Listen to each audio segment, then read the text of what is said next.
Bonjour les enfants, bonjour les parents. Aujourd'hui, nous allons travailler sur les vagues. Oui, les vagues. Où est-ce qu'on voit ça? Ben oui, à la mer, hein. Quand on va à la mer, on voit des vagues. Eh bien, aujourd'hui, on va apprendre à les tracer. Mais avant de se lancer tout de suite avec un crayon à la main, on va essayer de vivre les vagues. Alors, les vagues, comment est-ce qu'on peut les vivre? Eh bien, on peut tracer au sol une ligne sinueuse, donc en forme de vague, avec soit une craie, soit du scotch à peinture et demander à l'enfant de se déplacer de différentes manières sur cette ligne. Comme ça, il va le sentir avec son corps. Ensuite, il pourra passer sa main sur la ligne que vous avez tracée. Voilà, par exemple. Encore autre chose, tout simplement, faire la vague avec la main. Allez-y les enfants, hop, on peut faire ça. On fait une vague. Oh là, elle est de plus en plus haute. Oh là là, cette fois-ci elle est très haute. Voilà, on peut s'amuser comme ça. Ensuite, j'ai inventé un nouveau petit jeu. Alors, pour cela, vous avez besoin de fil de fer pour que ça soit assez rigide, d'un morceau de scotch pour le scotcher à la surface de votre choix, une table par exemple, c'est très bien, et d'un décapsuleur. Alors, l'adulte vient donner une forme sinueuse au fil de fer, d'accord? Et l'enfant s'amuse après à faire passer le décapsuleur tout autour du fil de fer et ce sans le toucher. C'est très difficile, mais ça apprend à l'enfant à contrôler son geste. Alors dans un sens, puis dans l'autre. Hop là. Voilà un petit jeu à réaliser. Maintenant, passons au tracé. C'est parti. Alors, pour tracer, on peut aider l'enfant à tracer des vagues en utilisant des bouchons ou des couvercles de différentes tailles. Alors voici ce que j'ai trouvé moi. Hop. Voilà, donc vous placez ça comme ça. Vous les espacez un petit peu, là il y en a peut-être un peu trop. Voilà, on les espace un petit peu. Et on va demander à l'enfant de passer une fois en dessous, une fois au-dessus de chaque élément. Alors, je vais chercher mon crayon et on va faire ça. C'est parti.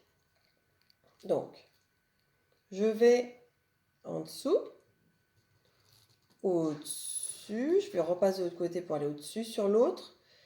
Hop, je vais en dessous le prochain, puis au-dessus du prochain, puis en dessous du prochain. Vous voyez, en fait, là, mes petits disques, là, mes petits objets ont permis de bien visualiser le chemin réalisé. D'accord? Une fois au-dessus, une fois en dessous, une fois au-dessus, une fois en dessous. Et on reste bien sinueux.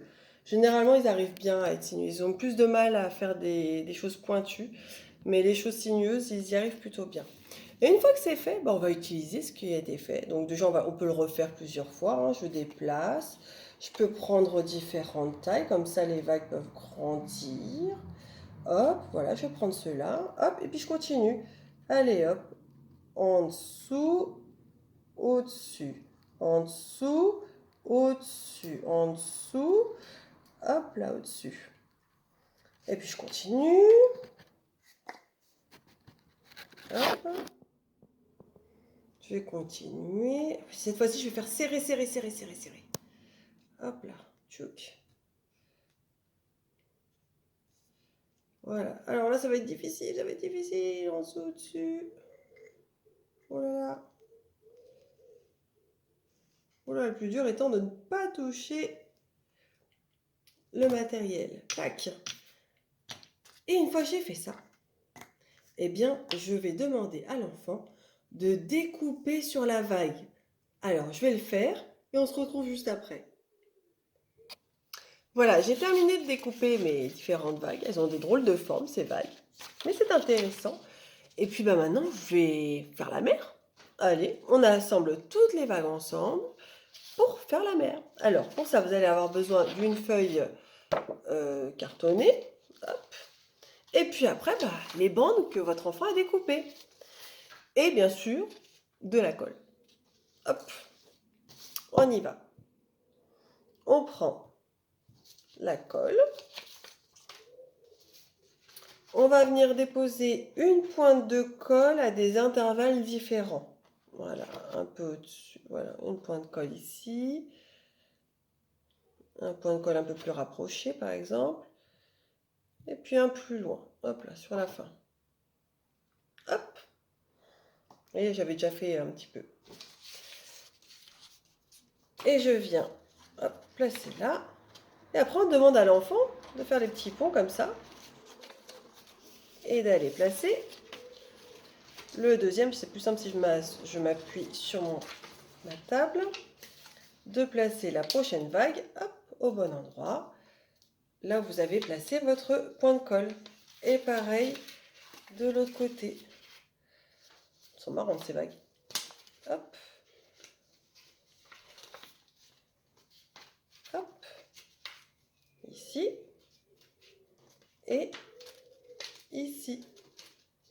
Le plus dur étant que il ne faut pas que nos vagues se détachent. Donc hop, on reste un petit peu appuyé dans le creux des vagues.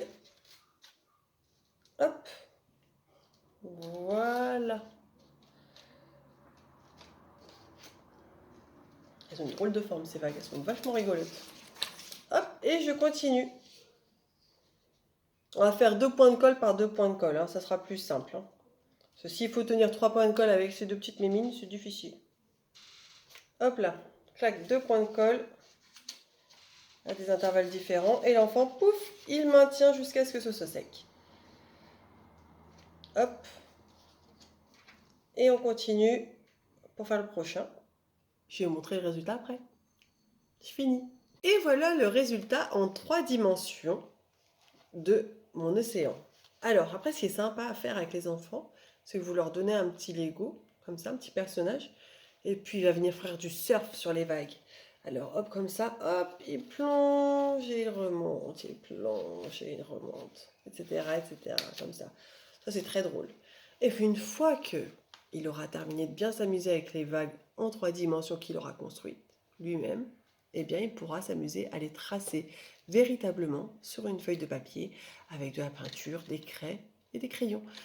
Je vous rappelle que si l'enfant a des petites difficultés à faire cette ligne sinueuse, n'hésitez pas à utiliser différents bouchons, différents couvercles ronds pour pouvoir le guider à aller une fois en dessous, une fois au-dessus pour faire la vague. Voilà. Allez, à une prochaine fois. Bye bye.